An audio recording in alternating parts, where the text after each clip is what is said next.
ಮೇಷರಾಶಿಯವರು ನಿಮ್ಮ ಕರ್ತವ್ಯ, ನಿಮ್ಮ ಜವಾಬ್ದಾರಿ ಇದರಲ್ಲಿ ಯಾವುದೇ ಕಾರಣಕ್ಕೂ ಕೂಡ ನಿರಾಸಕ್ತಿಯನ್ನು ತೋರಿಸಬಾರದು.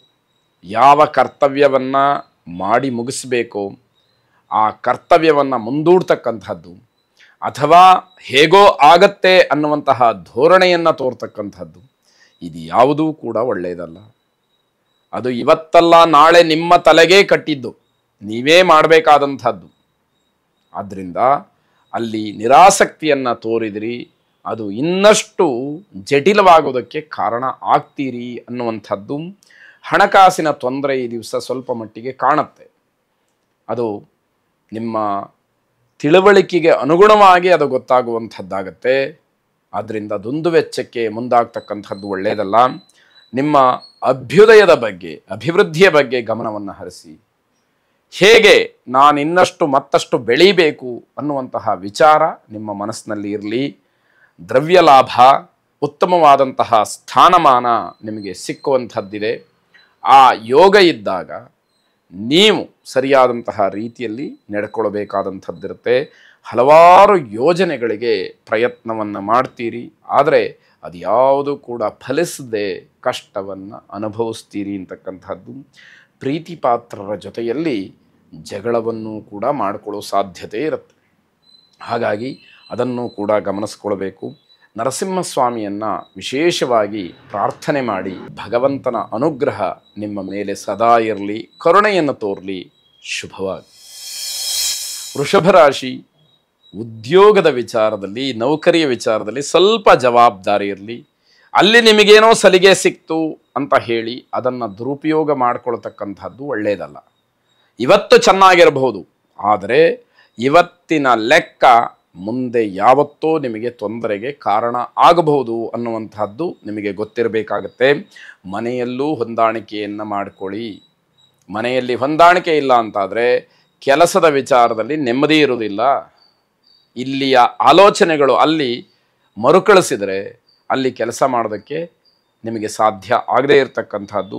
ನಿಮ್ಮ ಆರೋಗ್ಯದ ಬಗ್ಗೆ ಸ್ವಲ್ಪ ಗಮನ ಹರಿಸ್ಕೊಳ್ಳಿ. ಆರೋಗ್ಯದ ಬಗ್ಗೆ ಗಮನ ಇಲ್ಲ ಅಂತಾದರೆ ತೊಂದರೆಗೆ ಕಾರಣ ಅನ್ನುವಂಥದ್ದು ನಿಮಗೆ ಗೊತ್ತಿದೆ, ಆದರೆ ಏನೋ ಬೇಜವಾಬ್ದಾರಿ ಆ ರೀತಿಯಾಗಿ ನಿಮ್ಮನ್ನು ಮಾಡಿಬಿಡುತ್ತೆ ಅಂತಕ್ಕಂಥದ್ದು. ಸರ್ಕಾರಿ ಉದ್ಯೋಗಿಗಳಿಗೆ ಸ್ವಲ್ಪ ಮಟ್ಟಿನ ಸಮಸ್ಯೆ, ಮುಂದಿನ ದಿನದಲ್ಲಿ ಏನೋ ತೊಂದರೆಗಳು ಆಗತ್ತೆ ಅನ್ನುವಂತಹ ಸೂಚನೆ ಇವತ್ತು ನಿಮಗೆ ಗೊತ್ತಾಗತ್ತೆ. ಸರಿಯಾಗಿ ಗಮನಿಸ್ಕೊಳ್ಳಿಲ್ಲ ಅಂತಂದರೆ ತೊಂದರೆಗೆ ಕಾರಣಗಳು ಹೆಚ್ಚಾಗ್ತಾ ಹೋಗುತ್ತೆ. ಮೇಲಧಿಕಾರಿಗಳ ಕಿರಿಕಿರಿ, ಬೇಸರ ಇವೆಲ್ಲ ಮುಂದಿನ ದಿನಮಾನದಲ್ಲಿ ಹೆಚ್ಚಾಗುತ್ತೆ ಎನ್ನುವ ಸೂಚನೆಯೂ ಕೂಡ ಈ ದಿವಸ ನಿಮಗೆ ಗೊತ್ತಾಗುತ್ತೆ. ಅದನ್ನು ಕೂಡ ಸರಿಯಾಗಿ ಗಮನಿಸ್ಕೊಳ್ಳಿ. ಯಾವುದೇ ಕೆಲಸವನ್ನು ಅಲಕ್ಷ್ಯ ಮಾಡಬೇಡಿ. ನಾಳೆ ಮತ್ತೆ ನೌಕರಿಗೆ ಹೋಗಬೇಕಾಗಿದೆ, ನಾಡಿದ್ದು ಮತ್ತೆ ನೌಕರಿಗೆ ಹೋಗಬೇಕಾಗಿದೆ. ಇವತ್ತಿನ ಸಿದ್ಧತೆ ಏನಿದೆ ಅದು ಆ ನೌಕರಿಗೆ ಪೂರಕವಾಗಿರಬೇಕು ಅಂತಕ್ಕಂಥದ್ದನ್ನು ವಿಚಾರ ಮಾಡಿ ಶಿವಾರಾಧನೆಯನ್ನು ಮಾಡಿ. ಶಿವಂ ಶಾಂತಂ ಜಗನ್ನಾಥಂ ಲೋಕಾನುಗ್ರಹಕಾರಿಣಂ ಶಿವಮೇಕಂ ಪರಂ ವಂದೇ ಶಿಕಾರಾಯ ನಮೋ ನಮಃ ಎಂಬ ಪ್ರಾರ್ಥನೆ ನಿಮ್ಮದಾಗಿರಲಿ. ಶುಭವಾಗಿ. ಮಿಥುನ ರಾಶಿ, ನಿಮ್ಮ ನಿರಂತರವಾದಂತಹ ಪ್ರಯತ್ನದಿಂದ ಕಾರ್ಯ ಸಾಧನೆಯಾಗತ್ತೆ. ಪ್ರಯತ್ನ ಎಲ್ಲೂ ಕೂಡ ತಪ್ಪು ಹಾಗಿಲ್ಲ. ಅದು ಪ್ರಾಮಾಣಿಕವಾಗಿದ್ದರಂತೂ ನಿಮಗೆ ಗೌರವದ ಜೊತೆಗೆ ನಿಮ್ಮ ಕೆಲಸಗಳು ಆಗ್ತಕ್ಕಂಥದ್ದಾಗುತ್ತೆ. ದೂರದ ಪ್ರಯಾಣಕ್ಕೆ ಸಿದ್ಧತೆಯನ್ನು ಮಾಡಿಕೊಳ್ತಕ್ಕಂತಹ ಯೋಗ ಇದೆ. ಎಲ್ಲೋ ಪ್ರವಾಸಕ್ಕೆ ಹೋಗಬೇಕು, ದೂರಿಗೆ ಹೋಗಿ ಬರಬೇಕು ಅಂತಕ್ಕಂಥದ್ದಕ್ಕೆ ಸಿದ್ಧತೆಗಳು ನಡೆಯುತ್ತೆ. ಶತ್ರು ಕಾಟ ಹೆಚ್ಚಾಗ್ತಕ್ಕಂಥದ್ದು. ಪ್ರತಿ ಗಂಟೆಗೂ ಶತ್ರುಗಳು ಹೆಚ್ಚಾಗ್ತಾ ಹೋಗ್ತಾರೆ ಅಂತಕ್ಕಂಥದ್ದು. ನಿರೀಕ್ಷೆಗಿಂತ ಹೆಚ್ಚು ಖರ್ಚನ್ನು ನೋಡಬೇಕಾಗತ್ತೆ. ನಿಮ್ಮ ಕೆಲಸದಲ್ಲಿ ಯಶಸ್ಸು ಕಾಣೋದಕ್ಕೆ ತುಂಬ ಪರಿಶ್ರಮ ಪಡಬೇಕಾಗತ್ತೆ. ಎಲ್ಲಿ ಪರಿಶ್ರಮ ಕಡಿಮೆ ಆಗುತ್ತೋ ಅಲ್ಲಿ ನಿಮ್ಮ ಕೆಲಸದ ಒಂದು ಗುರಿ ಸಾಧನೆಯೂ ಕೂಡ ಅಲ್ಲಿಗೆ ನಿಲ್ಲುವಂಥದ್ದಾಗಬಹುದು. ಆರ್ಥಿಕವಾದಂತಹ ಪ್ರಗತಿ, ಇದನ್ನು ಪ್ರಯತ್ನಪೂರ್ವಕವಾಗಿ ನನ್ನದಾಗಿಸ್ಕೊಂಡೆ ಅಂತಕ್ಕಂತಹದ್ದು ನಿಮಗೆ ಪರಿಶ್ರಮದ ಮಾತಾಗತ್ತೆ. ಇದನ್ನೆಲ್ಲ ಗಮನಿಸ್ಕೊಳ್ಬೇಕಾಗತ್ತೆ. ಗಣಪತಿಯನ್ನು ಪ್ರಾರ್ಥನೆ ಮಾಡಿ. ಶುಭವಾಗಿ. ಕರ್ಕಾಟಕ ರಾಶಿ, ವೃತ್ತಿಯಲ್ಲಿ ಯಶಸ್ಸಿಲ್ಲದೆ ಬಹಳ ಬೇಸರವನ್ನು ಹೊಂದ್ತೀರಿ. ಎಷ್ಟೋ ಕಷ್ಟಪಟ್ಟಿರ್ತೀರಿ, ಕಷ್ಟಪಡ್ತಾ ಇರ್ತೀರಿ ವೃತ್ತಿಯಲ್ಲಿ, ಆದರೆ ಯಾವ ಯಶಸ್ಸು ಇಲ್ಲ. ಅಲ್ಲಿಂದ ಅಲ್ಲಿಗೆ ಸಮ ಅಂತ ಹೇಳ್ತಾರಲ್ಲ, ಹಾಗಾಗುವಂಥದ್ದಿದೆ. ನಿಮ್ಮ ಮಾತಿನ ಮೇಲೆ ಹಿಡ್ತಾ ಇರಬೇಕು.